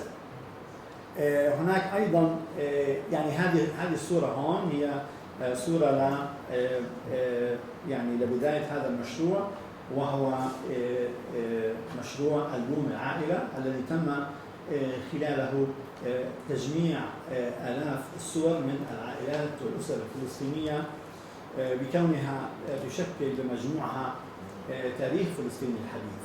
وهذه الصور بالفعل تتحدث عن تاريخ فلسطين الحديث، تاريخ المجتمع الفلسطيني في ما قبل النكبة وما قبل الشتات في مدنه وفي قراه. يعني تبين انه الشعب الفلسطيني كان له مجتمع فاعل ونشيط وحيوي بكل مثل اي مجتمعات في هذه الفترة. بالإضافة هنالك أيضا مشروع يعمل عليه المتحف الفلسطيني، وهو مشروع رحلات فلسطينية. في هذا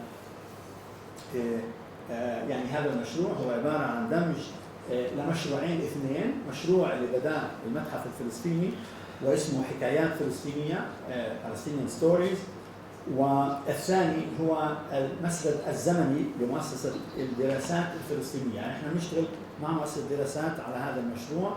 المسرد الزمني يعني time line of Palestinian history، المقصود فيها التاريخ الفلسطيني المعاصر. ونتاج هذا المشروع سوف يكون من خلال إطلاق يعني منبر إلكتروني متاح أمام الجمهور يوثق لتاريخ فلسطين السياسي والاجتماعي والثقافي منذ منتصف القرن التاسع عشر وحتى الوقت الراهن.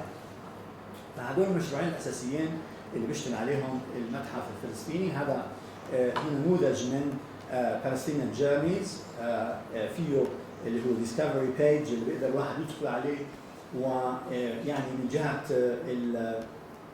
الشمال اللي هو Palestinian Timeline، يعني فيه مسرد زمني لتاريخ فلسطين منذ منتصف القرن التاسع عشر على اليمين نوافذ من خلالها يطل الزائر لهذا الموقع انه يدخل على مواضيع مختلفه من تاريخ فلسطين. يعني الشيء الملفت للانتباه في هذا المشروع انه احنا ارتئينا بالبحث عن زوايا غير مطروقه من تاريخ فلسطين، سواء كان تاريخ سياسي ام تاريخ اجتماعي، تاريخ ثقافي. مثلا شفنا ما هو مثلا السينما الفلسطينية في العشرينات الثلاثينات الأربعينات. نعرف إنه مثلا إنه بداية السينما العربية أصلا بدأت في شخصين إخوة اثنين، إخوة لاما برادرز اللي هم الأعمى يعني. وفي هاي نواحي يعني غير معروفة عن تاريخ فلسطين، مثلا عن التمثيل، عن السينما، عن المسرح، وعن شخصيات في التاريخ الفلسطيني الحديث التي لم تظهر على المسرح السياسي. ف يعني طريقة عملنا كانت طريقة مبتكرة بالفعل من أجل بالفعل الدخول في أعماق هذا التاريخ الغني للشعب الفلسطيني. هلا يعني هذا مثلا بعض الصور من هذا المنبر الإلكتروني، وهو بالأساس هدفه هدف تثقيفي تعليمي. يعني مجرد أن الواحد يقدر يدخل من مدخل إلى آخر، يعني حسب اهتمام الزائر. وهذا طبعا المواد الموجودة هون كتبت على يد باحثين يعني مهمين اللي هم على علاقة فينا في المتحف وفي مؤسسة الدراسات الفلسطينية. وهناك أيضا يعني هذه النصوص هي نصوص أكاديمية ولكن مكتوبة بطريقة سلسة، فحتى الطالب أو الطالب الجامعي بيقدر يستعمل هذا المنبر ومن ناحية أكاديمية، لأنه طريقة البحث كانت طريقة أكاديمية محضة من خلال يعني إحضار الهوامش. هلا راح أخلص بالآخر بكم جملة وأقول إنه يعني إحنا هلا بنشارك في قلنديا الدولي، في يعني من منطلق اهتمامنا في يعني الثقافة والفنون المعاصرة في فلسطين. سوف نقوم يعني بإنشاء وتنظيم معارض نابعة عن رؤيتنا ومهامنا كمتحف فلسطيني. المعرض الأول تم تنظيمه في بيروت مثل ما حكيت سابقا، اللي هو أطراف الخيوط يعني التطريز الفلسطيني في سياقه السياسي. هذا المعرض لقي نجاح باهر إلى درجة إنه تلقينا العديد من الطلبات لتأجير هذا المعرض في أماكن مختلفة من العالم، سواء في أمريكا الشمالية وفي منطقة الخليج في البحرين والشارقة. وهذا طبعا يدل على أنه هذا يعني نشاطنا في هذا المعرض قد أثمر، وهذا طبعا سوف يعني يرجع لمردود سواء من ناحية سمعتنا ومن ناحية أيضا مردود مالي لتغطية مصاريف هذا المعرض. سوف نقوم أيضا بتنظيم عرض لقصة المتحف الفلسطيني، يتحدث فيه هذا العرض عن رؤية المتحف الفلسطيني، مهمته، وأيضا المشاريع اللي راح نتحدث عنها مستقبلا، وخصوصا عن دور المتحف الفلسطيني في السياق العالمي، وكيف انه المتحف الفلسطيني سوف يكون متحف عصري بكل معنى الكلمه، متحف يضاهي في يعني في تنظيم نشاطات المتاحف العالميه الاخرى. وايضا سوف نشارك في معرض في سويسرا في بازل عن المتحف الفلسطيني من ضمن 10 متاحف عالمية تم إنشائها في العام 2016، وتم اختيارنا من ضمن 10 متاحف دولية، منها أفكر جوجنهايم أبو ظبي، منها أيضا أبو ظبي لوفر أبو ظبي، وغيرها من المتاحف العالمية. يعني بالفعل هذا بدل قديش يعني المتحف الفلسطيني اليوم معروف عالميا، تصميمه ذات أهمية وحصل على جائزة يمكن عالمية في الفن العماري. هلا وبنشتغل ايضا على معرض عن غزه. الاسم الاولي لهذا المعرض غزه بوابه فلسطين، وهذا المعرض هو بالاساس يعني المجموعه الاثريه في هذا المعرض تابعه للخضري ودائره الاثار الفلسطينيه من غزه، وسوف نحضر هذه المجموعه التي عرضت في سويسرا وفي المانيا وفي السويد الى المتحف الفلسطيني، واعاده يعني تصميمها في متحف الفلسطيني لكي تكون معرض يربط الماضي بالحاضر. واخر صوره او صورتين طاقم المتحف واطلالي على البحر المتوسط. So you are on the Mediterranean. We are also not far from the Mediterranean. احنا هون نقول من المتحف الفلسطيني هذا البحر لي. يعني في قبل كم يوم طليت على البحر من المتحف الفلسطيني وفي ساعة الغروب. شكرا على استماعكم.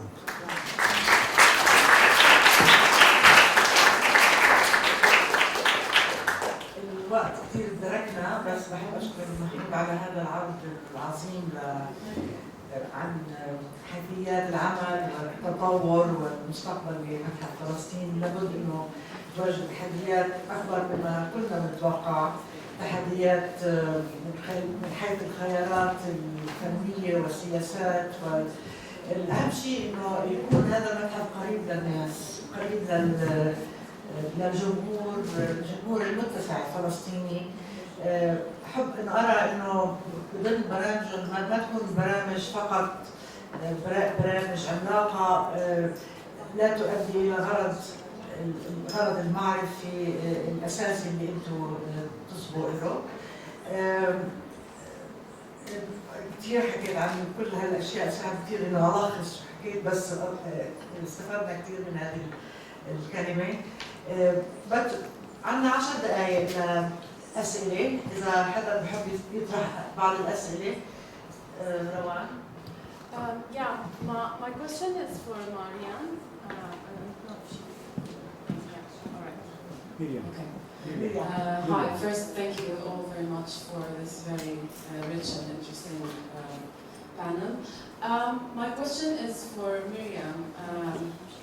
I think the fact that we're talking about the Mediterranean Museum just falls right in place now, as Qalandiya International is about the sea is mine, so it's very relevant.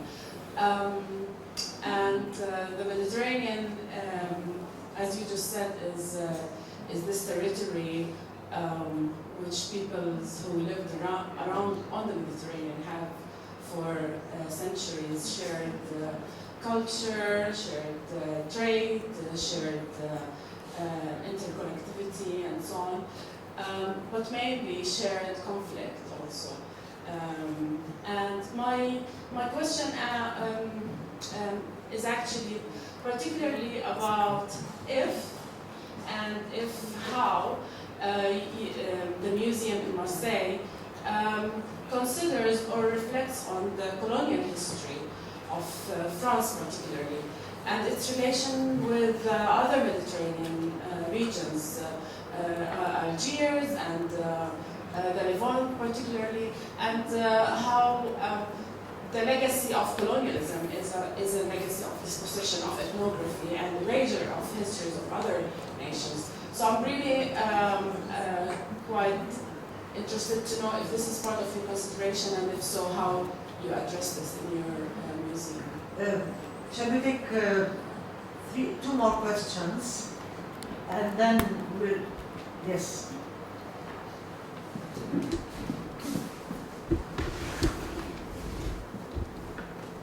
I have a question concerning the museum in Abu Dhabi. I think all of us know that the UAE has a kind of it is sadly famous for their slave-like working conditions, not only concerning the museum in Abu Dhabi, concerning all of it, and also concerning that it is the washing machine of international capital, and the place where you have to make the international weapon deals. And there was a huge strike, or is still going on, from Arab artists as well as contemporary artists to that museum, and a very good initiative, Gulf Labor. And I would like to hear how the museum is going on with that, and generally I would make a remark about the function of museum as human rights tickets in this kind of unjust states. Thank you. Another question?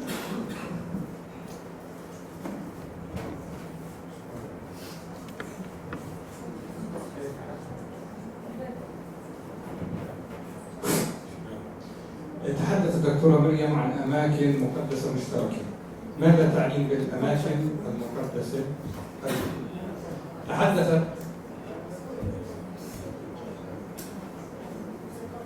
تحدثت الدكتورة مريم. You have to repeat because I have. Sorry. You spoke about Okay, I'm ready now. shared. تحدثت يا دكتورة مريم عن الأماكن المقدسة المشتركة. ماذا تقصدين؟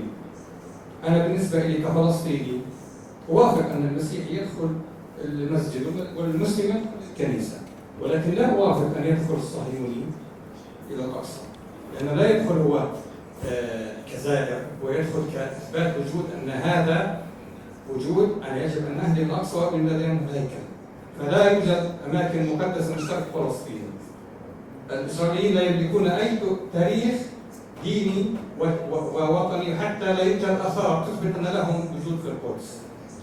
القضية الثانية إنه الإسرائيليين يستغلوا مرات لما يكون في شيء ضدهم بيحملوا هذا الشيء بودوه للعالم. يعني في مرة بس صار في عملية احتراق ودوه على بلد في أوروبا وحطوه معرض إنه هذا الباص هاي فلسطين.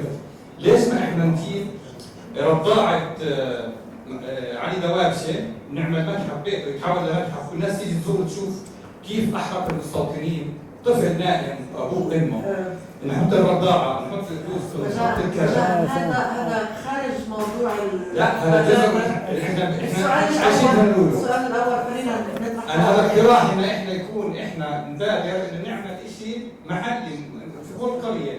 شو الاحتلال بيعمل شغلة نصورها ونوثقها، أو إذا كان في شيء هذا برجع لمتحف فلسطين ايش؟ هذا شكرا. سؤال أخير.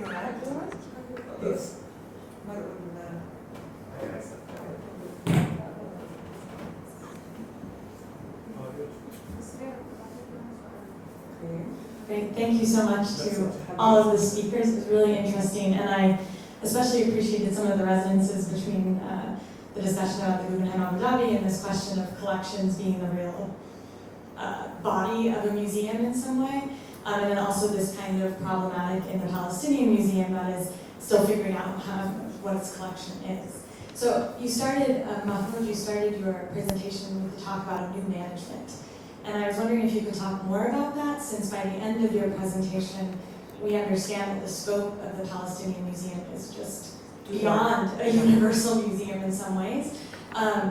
And so I'm very curious what you think, what kind of management that would demand, and what you are thinking to do for that. Do you split it by departments based on contemporary art and embroidery, or do you mix it up more, as the mission seems to intend to do?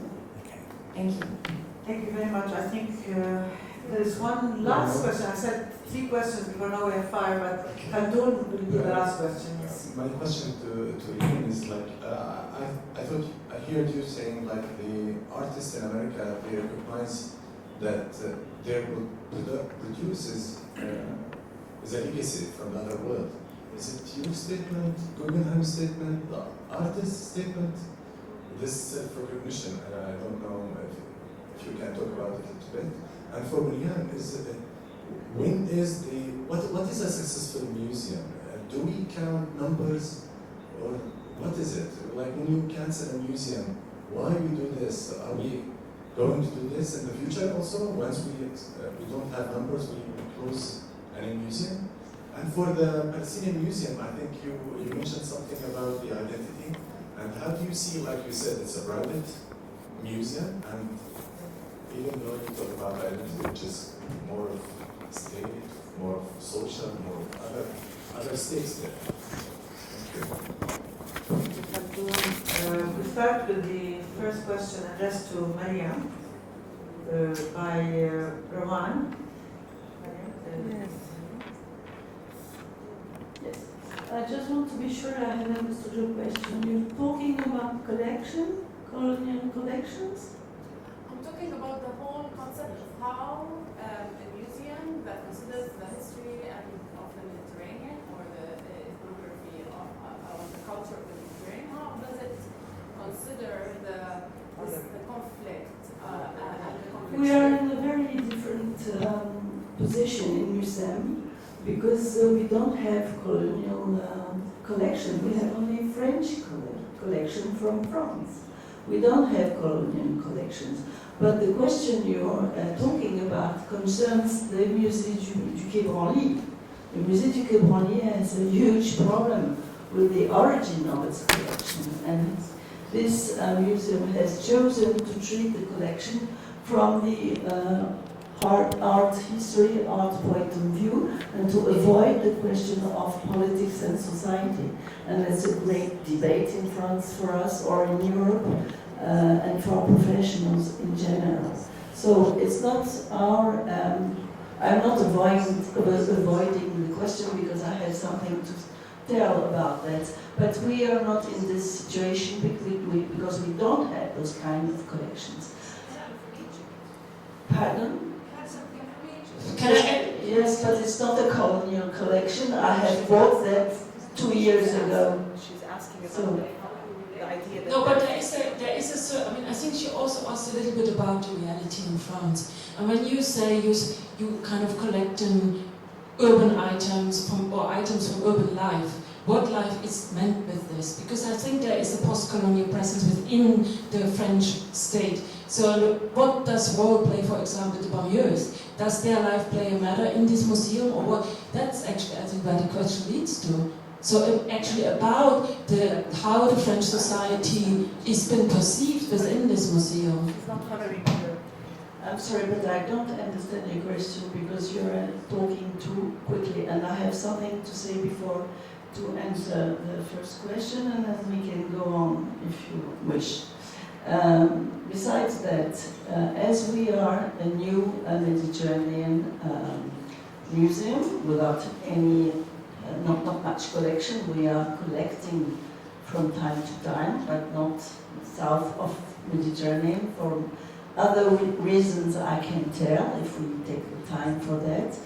But we are really aware of the duty of a French National Museum to talk about colonialism, although it's not our duty, because it's not our collection. I want to go on. So it's a real problem in France, in French museum with history, because French museums and France in general has not yet debated about colonialism, about war in Algeria. There was never an exhibition about Algerian war, never an exhibition about the Arki, who are the Algerian who were in Algeria and on the French side, which has been expelled from Algeria, never from the Pieds Noirs, who were the French people in Algeria since 3rd century and was expelled from Algeria and not welcome in France. So there is a huge political problem with that, and no governments up to now has never taken this question seriously. But as we are a new team, we had the, not we, but two curators decided to organize an exhibition which occurred last year, which was called Made in Algeria. It was done by an Algerian historian of art and the French director of the cartographic department of National Library. And they made a long job looking and working on the maps of Algeria, which have been drawn for the first time in 1830. And you can, from 1830 to the end of the French 1830s, the French colonization in Algeria, and the end is 1962. They have been working several years to analyze the making of cartography from 1830 to 1962, and by showing those maps with a long work around it, you could read without any polemic, because it's a really difficult subject to treat in an exhibition, and in Marseille especially, because we have all the migration people and the Pied Noir. So they managed, it's their work, scientific work, very hard and deep work. They managed to show the colonialism through the lecture of the maps between 1830 and 1962. And that's the first time in France, it was last year, that an exhibition was made around this question without any parti pris, I don't know the word in English, but it's bias, okay. And just, you couldn't oppose anything because of the discourse, of the narrative. Just looking at the maps, it was clear that the colonization has been done in such a way, taking the fields, modifying the names, just with the topography, etc. So that's an example of the question of colonialism, which has been treated, and the work has not begun yet in France. It has to be done.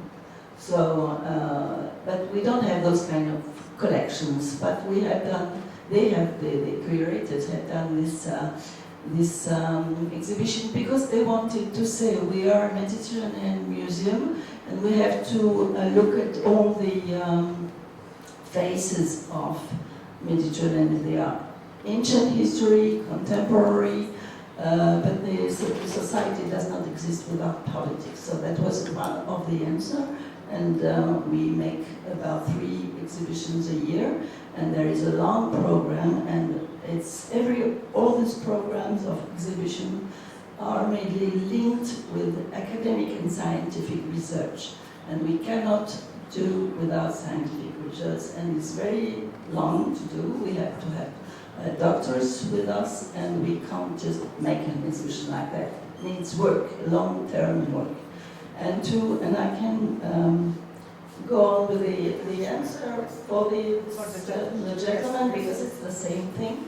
Yes. This exhibition about the holy places, which was called Shared Holy Places in Mediterranean, was made after a long work by a team of University de Provence, Aix-en-Provence, where several students and doctorates have been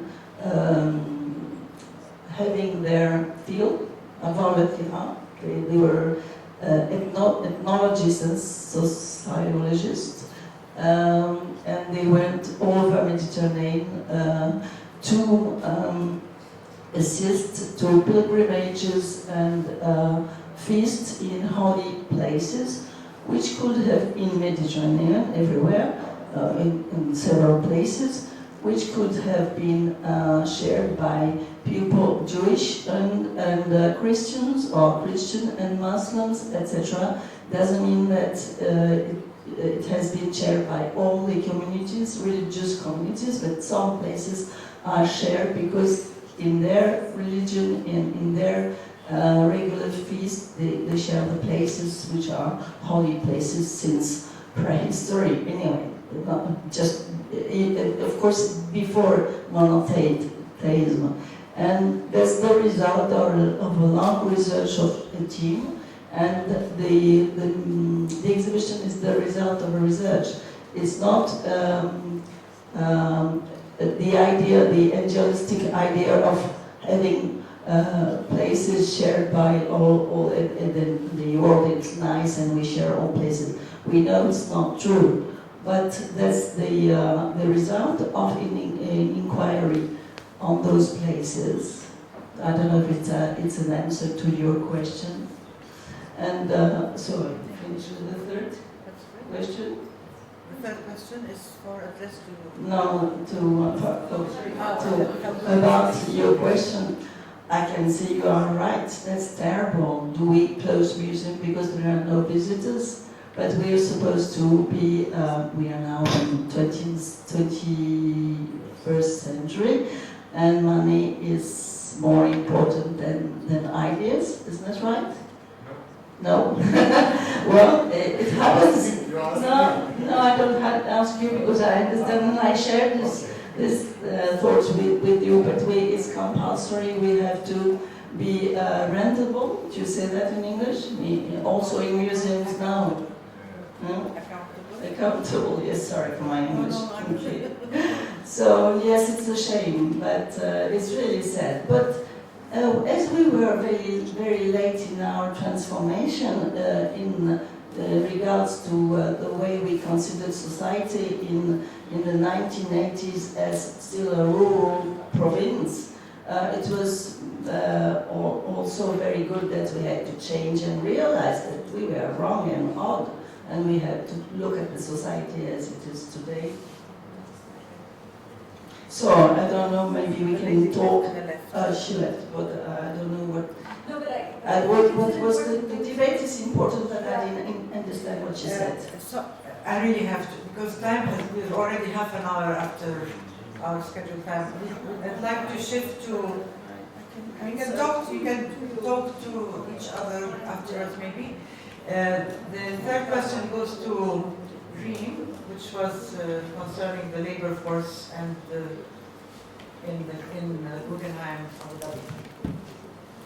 I really said it at the beginning that I don't represent the institution anymore. And the Gulf labor situation is, from my experience having worked on this project, it's much more, let's put it this way, it's much more complicated than what we tend to take on in terms of the position of the Gulf labor artists, how this museum has been portrayed for the past 7 years. I think very important for us to realize this, we haven't even broken ground. There are no laborers that were building the museum in the past 7 years. So that's one thing people have to take into account. And in terms of labor conditions, I know for a fact that this was one of the priorities of the foundation, of us as a curatorial team, people who were working on it. We worked with the artists to discuss these issues, and definitely it was a big priority to be addressed. This is not true. I was on the last meeting. Yes, but sorry, Guggenheim reacted to that issue. Sorry, they did. There was a strike. Sorry. Okay. Let's put it this way. You're obviously not as informed as I am on this issue. Maybe there are Okay, so let me. Okay, so if you're asking me why the recent, let's say the recent decision of the Guggenheim not to discuss further with the artist, is because there's a stall and there's no building. That's your Okay. Okay, so we're not going to discuss. I don't want to discuss this further with you because obviously you're not listening to what I'm trying to tell you. And then. For your question, Khaldun, this is something that we've been debating, and I've been particularly, let's say, trying to do as much research as possible in terms of the legacy of the Arab world and its artistic merit and everything that things that have been happening from the third world's perspective. And this is something that it's been long years of research. And we are going to publish a book with the Guggenheim Abu Dhabi discussing a lot of these ideas in several essays. And it's something that the museum has taken it on as a kind of formula to really address the diversity of practices worldwide. It's something that we've come to adopt with time. It's not a say, it's not a statement, it's not my statement. These are conclusions that a big team of us have come to in the very end. That, let's put it this way, there are various conversations in the world that have contributed to a larger global contemporary art practice. And the third world has a lot to contribute to it. We'll leave the last answer to Mahmoud from Khaldun. No, there's another question from there. Oh, I'm sorry. It's all right. There are two questions for you. So, okay, I'll speak in English then. All right. Well, first, the first question about how the management of the Palestinian Museum will be reflected in what we intend to do. Is that right? Yes. Question. Okay. Well, since I joined the Palestinian Museum 4 months ago, I've been busy to understand what has been done in the museum before and trying to save as much as possible of the projects that we have worked on before. But recently we have been very busy looking at our future programs in the museum and how we were going to achieve this program in terms of our staffing and the management. And so the way I see it, I mean, stemming or from our vision of the museum, if we are saying that we are going to be a pioneering and creative platform for knowledge of Palestine from a historical, societal and cultural point of view, that means we are actually concerned with the long and deep history of Palestine. We're concerned with the cultural heritage, rich cultural heritage of Palestine and the contemporary vibrant culture. So that has to be reflected in our staff, in our management. So we have a large, we are going to build a large department, which is a research and collection department, in which we'll take care of these three aspects of the culture of Palestine, that is history, society, and modern culture, so that we will have curators who will take care of all these three components of our museum, which also will be translated into activities in terms of exhibitions and public programs, so that our public program department will be working together with the research and collection department in order to really organize all these activities.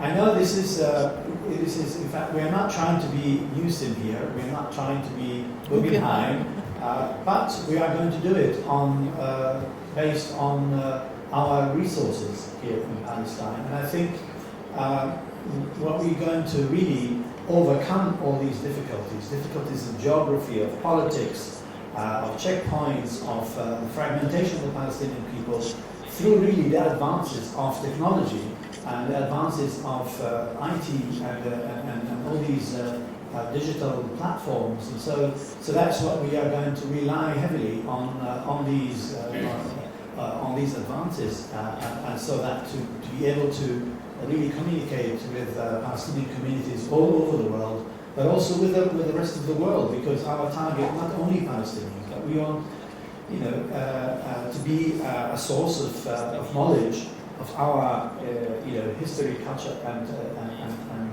contemporary culture, also to the world. And we want to really create our own narrative about all these issues, including history, because the specific situation that we are in, Israel and Zionism have created really a certain invented narrative of our country. So we want to actually really work on formulating our own narrative, not only to the world, but also to our own people, because we have really a mission to do, is to try to really work on our own narrative, that we are the indigenous people of Palestine. We have a long history since the appearance of humans in this country until now. Look, hence the Palestinian villages all over the place, on top of hills that, you know, when I go walking with my friends and my friends here in Ramallah, we go and visit villages. These modern villages, Palestinian villages, are actually resting on top of old villages that go back 5,000 years ago. Our language reflects the languages of this country. Our religion is also reflecting so many religious beliefs that reflect all the religions, monotheistic and non-monotheist religions. So this is important for our own people to create that kind of narrative. And here I come to the question that Khaldun had posed, the whole issue of national identity. This narrative is part of enhancing our national identity. And I don't shy from it because, you know, all institutions, whether governmental or not governmental, nobody has a monopoly on national identity. Nobody has a monopoly on enhancing national identity. You know, we in Qalandiya here, the fact that we are launching it in 5 places in historic Palestine outside, this is part of enhancing Palestinian identity. So I'm not afraid of enhancing Palestine. In fact, we do, all of us, we're doing it indirectly and directly. So we decided to put it as one of our tasks and our missions, is enhancing Palestinian identity, because of the fact that the Palestinian people are fragmented and dispersed, and it is important to actually work on that physically and practically by trying to bring to the Palestinian Museum and reflect through our own activities all these different Palestinian fragments of the Palestinian people to be reflected in our own activities. So yes, I would say national identity and enhancing national identity is one of our tasks in the museum. And I would like to say that we want to do it not only on our own. And this is one thing that it should be clear to everyone here, that the Palestinian Museum is